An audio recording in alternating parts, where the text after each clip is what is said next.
shelter and outreach and support services, and HHH is actually to build housing. But again, with 50-something thousand people on the streets, I think HHH will fund about 10,000 apartments, so it's still not enough.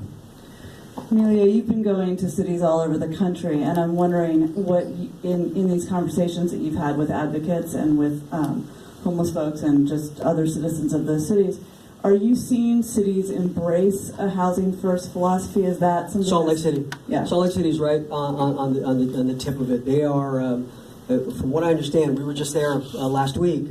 Salt Lake has pretty much eliminated chronic homelessness by providing housing. So they're doing great work. But again, this is something that is it is an epidemic. Every urban area in the country is experiencing it, and to your point, it is about housing first. And I don't think you can have a conversation even about universal health care until you get a roof over somebody's head. Because when you start looking at the emergency services, or EA, emergency assistance, to treat somebody who's on the street in Los Angeles, and it varies from state to state or city to city, but LA is $68,000 a year to take care of a person. That's emergency room visits, police response. You put a roof over that same person's head, and it goes down to $15,000 a year. So we're all paying that number, whether it's 68 or 15. So, I like to say that we all do better when we all do better.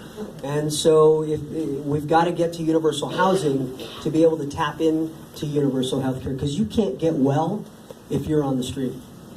Here comes my shameless plug. We actually did a big feature story on the Housing First policy in Salt Lake City and also in Santa Clara County. And if you guys are interested in learning more about it, you can find that online at motherjones.com. But here in LA, for example, what are the barriers to getting more of that housing either built, or is the voucher system just no longer sufficient? To build housing, obviously you all know it's really expensive to buy land and to build or to even rent or own here in LA.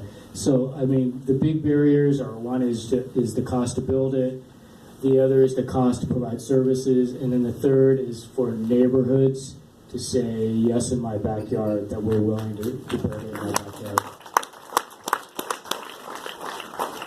Brian, I'm wondering, and all of you really, how have the drivers of homelessness changed over the years? What's the difference, if any, in the kind of makeup of the population?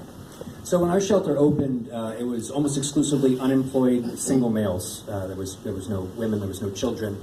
First time we had a child in our shelter, it made front page of the newspaper, and now we average 50 kids a night. 20% of the population is female. 75% of the population has some sort of income. And so it's definitely, the demographics are broadening, and not only is it expanding the number of people, but the demographics of who's affected is broadening dramatically. A lot of people, at least in San Francisco, assume that because of the weather and sort of San Francisco's permissiveness, that folks come from elsewhere to be homeless in our city. Actually, that's not really true, and I'm wondering, Joel, if that's, most homeless in San Francisco were previously housed in San Francisco.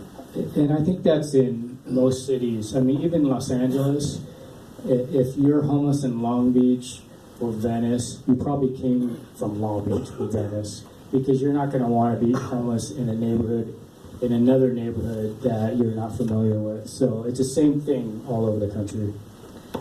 And something that just working with Ryan for the last year, we talk about, and this is, not many people are talking about this, but the fact that homelessness is a relatively new issue. It's a new problem.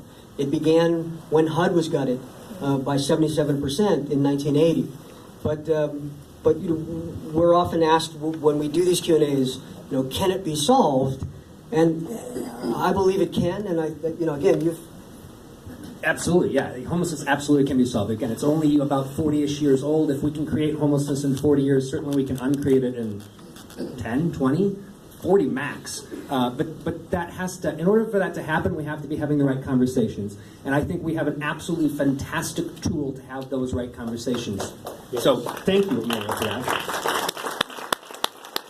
But in order to have those conversations and to have this tool, we need to get people seeing this movie. And so please, my request of everybody is go on Facebook and share this. Go on Twitter and share this. Let your friends know about this movie, because again, the only way that this tool gets out there and into the hands of people so we can have those conversations is if we help get those conversations going. And by the way, the movie opens in theaters on April 5th.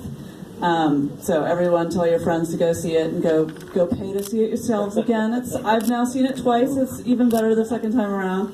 I would like to ask you all, one of the things that you're talking about in the movie, and I'm sure you all have experienced either yourselves or in your fields, is how do you deal with compassion fatigue, either as a frontline advocate or just how do we get the public over their compassion fatigue?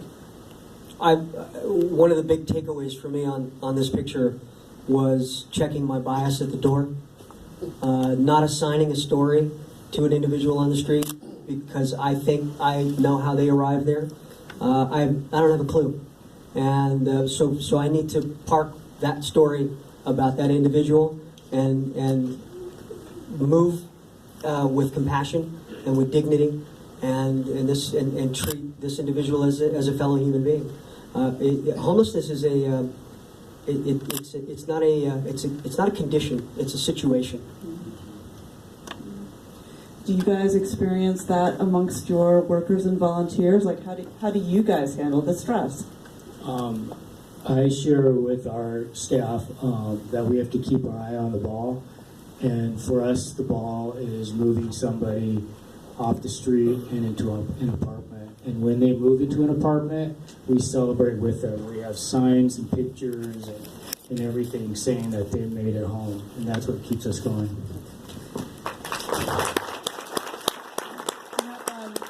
Joel, you alluded, well, we were talking about this a little bit earlier. In San Francisco, there's a critique that I think is somewhat valid, that there's so many overlapping NGOs, in part because there's not a lot of government services, that it can be inefficient or redundant or competitive. How can we get over that in every city? How can we streamline or make that more efficient, or is that really the problem? The reason why NGOs, are not always lined up is the real problem is there's just not enough resources. So when you don't have enough resources to help people in need, you do whatever you can to get the resources you can get to get these people housed. And sometimes it means we're running into each other or whatever. But if we had the resources, it would be much smoother. Amelia, what are some of the biggest misconceptions that you wanted to confront in this movie? Well, certainly that the idea of libraries, it's not an antiquated institution. In fact, librarians were the first Google, and I think we forget that. If you haven't been to your how many people here have a library card? Wow, that is amazing. Wow. Okay. So Who's the one guy? There was one guy. How many people in here are librarians themselves? Oh, all right. That helps. Good job, you guys. So go, if you haven't visited your library lately, go visit. Libraries are woefully underfunded. People think, well, it's this big building, all these books, and they just sit around and read all day. No. It goes law enforcement and fire, paramedics, Parks and Rec, blah, blah, blah. And where do libraries fall in? 9th, 10th in terms of funding, if you're lucky. So donate to your library, spend time there, and it's a great opportunity to live what Eric Kleinenberg calls in his new book, the Palaces of the People, it's where social infrastructure is taking place. The library is the cornerstone of where social infrastructure is. And any community that's got a library is better for it.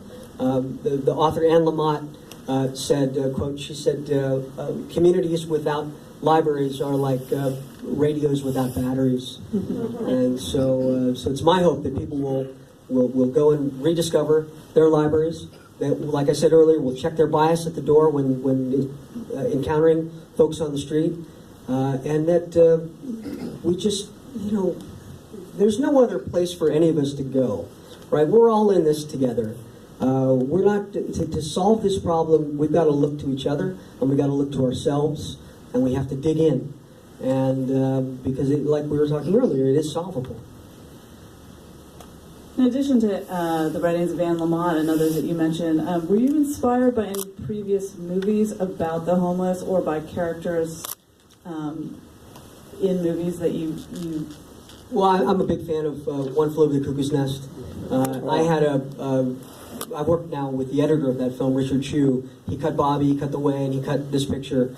He also won the Oscar for the first Star Wars, cut Risky Business, cut The Conversation. So he's a really wonderful editor. So we looked at Cuckoo's Nest prior to shooting this. That was definitely an influence. I would just like each of you to leave us with one thing that you would like us to know about homelessness and what we can do to help mitigate and combat it. If people are so desperate to look for housing that they're going to our libraries, our society has a big problem. And the problem is we just don't have enough housing that's affordable for everybody. The thing we can do right now is get this movie out there, because this movie does something that Hollywood never gets right. And that's Hollywood usually takes homelessness and forms a caricature of every stereotype, or a caricature of the noble poor, the person who's perfect and blameless and never done anything wrong and never cusses and smells perfect. And neither of those are real. Neither of those are human beings. And this movie actually is the first movie in a long time that actually captures the humanity of homelessness. So the biggest thing we can do right now is get people out to see this movie. Again, share it on Facebook, share it on Twitter. Let's get people out to see this, and let's make some noise. And I think, we talked about not in my backyard, so what we saw happen in Koreatown, what we saw happen in Venice. I think we all have to sort of step back and say, okay, if not me, then who? If not now, when? And I think we have to find that place in our heart to say, yes, you are my brother, you are my sister, and I accept you as my neighbor, and invite development in your neighborhood. And that is a big, giant step, because it comes with a lot of unknowns, but isn't that part of the great mystery of life? Well, again, everyone, thank you so much for coming. Thank you, Emilio, for making such a great film. Thank you so much. And remind your friends it opens April 5th.